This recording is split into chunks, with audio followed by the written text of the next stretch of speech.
Do you ever walk out of a social gathering feeling drained while everyone else seems to be glowing with energy? You notice the flickering lights, the humming fridge, that tiny shift in someone's tone that no one else even reacts to. You've probably called it anxiety or being just an introvert. But what if I told you it might actually be a sign of genius level brain? Yeah, you heard that right. Neuroscientists now call this trait a highly sensitive processor. Your brain takes in more data than the average person, and it's the number one item on a list of 10 red flags that might mean your mind operates on another level. So, ready for the moment of truth?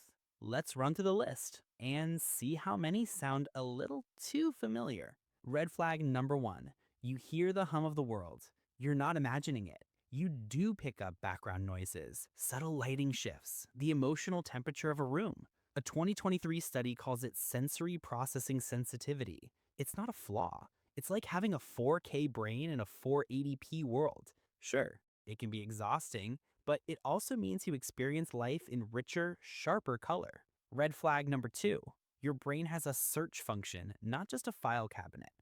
Most people store facts in tidy folders. You connect a random song to a historical event, to the smell of rain. That's associative thinking, and it's the secret engine of creativity. You're not scattered, you're literally linking worlds in your head. Red flag number three, you talk to yourself a lot, and not just where are my keys talk. No, we're talking debates, pep talks, full on TED Talks in the shower. Science says that self talk actually helps you think, plan, and regulate emotions.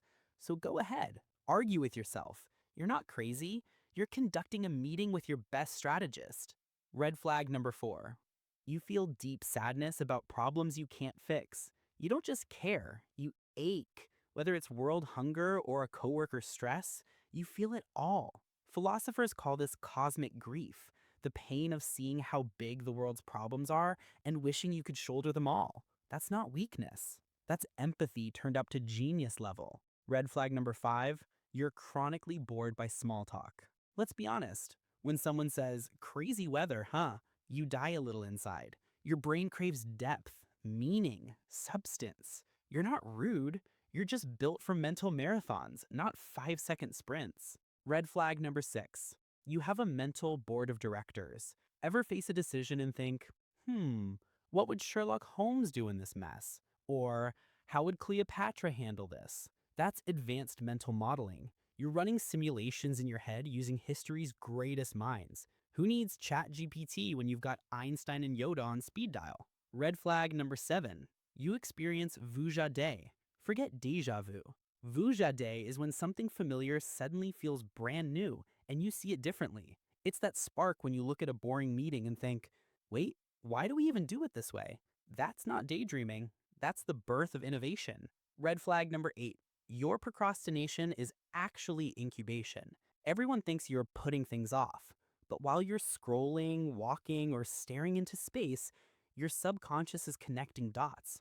Then, when the deadline hits, boom, genius. You weren't wasting time, you were loading the idea. Red flag number nine, mundane tasks feel like mental torture. Spreadsheets, data entry, repetitive work. You can do it, but it feels like your neurons are filing HR complaints. That's because your brain is wired for complexity. Using it for simple tasks is like running NASA software on a toaster. And red flag number 10, you're confident and full of self doubt. You know you're smart, you can feel it, but you're also painfully aware of everything you don't know. That's imposter syndrome. Yes, but it's also the sign of true intelligence. Because the more you know, the more you realize there's an infinite amount left to learn. So, how many did you hit? 4 or 5? Welcome to the Deep Thinkers Club. 7 or more? Yeah, you might just be part of the 1%. The ones who see more, feel more, think more. But here's the twist. These genius red flags, they used to be called problems. Too sensitive, too distracted, too emotional, too much. Well, guess what? You are too much for a world that still runs on simple answers. You're not broken. You're brilliant. The key isn't to fix yourself, it's to manage your energy. Find people, places, and problems that challenge your mind without draining your soul. Because once you stop fighting your nature and start fueling it, That's when your so called red flags become the exact thing that changes the world.